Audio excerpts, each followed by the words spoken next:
რა გინდათ ისეთ მამაკაცებთან, რომლებიც ნერვიულობის, ჩხუბის, ტირილი, კონტროლის, აქეთ ფულის და ნერვების ხარჯვის გარდა არაფერს არ გიკეთებენ. მეგობრებო, მოგმართავთ ქალბატონებს. მოგმართავთ არა ნიშნის მოგებით, არამედ კითხვით. მაინტერესებს მე როგორც ამდენი ქალბატონზე დამკვირვებელი ადამიანი გარდა ჩემი პროფესიისა, მათ ფსიქოლოგიურადაც ვაკვირდები. მაინტერესებს თქვენ რომ დაწეროთ კომენტარში, რატომ ხართ ესეთ ადამიანებთან.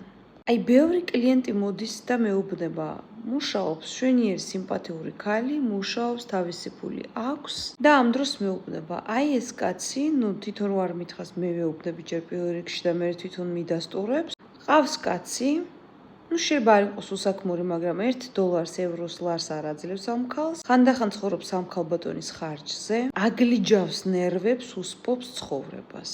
მეგობრებო, რომ დაფიქრდეთ, თქვენ იმსახურებთ ამას, რომ უკაცრავად ვეღაცა კაცს აგლიჯნოთ თქვენი სხეული, სული, სტრესი, უბედურება შეიძინოთ ყველა დღე, აგურ აშენოთ თქვენი სტრესი მთელს ორგანიზმში, რომელიც მერე დაავადებად გარდაიქმნება. ამ მამაკაცმა არაფერი არ გაგიკეთოთ, გიღალატოთ, უარეს შემთხვევაში ხელი დაგარტყათ და ასეთ მამაკაცთან იცხოვროთ. მე მაინტერესებს ესეთი კითხვა მაქვს, რატომ ცხოვრობთ ესე?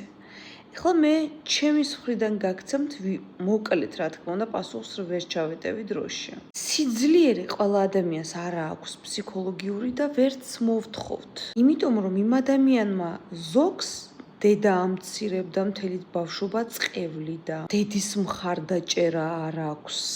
ზოგს მამა ამცირებდა, აუპატიურებდა, მამის მხარდაჭერა არ აქვს. ზოგის მშობელი ძმაზეა დღემდე შეყვარებული და ანსხვავებს.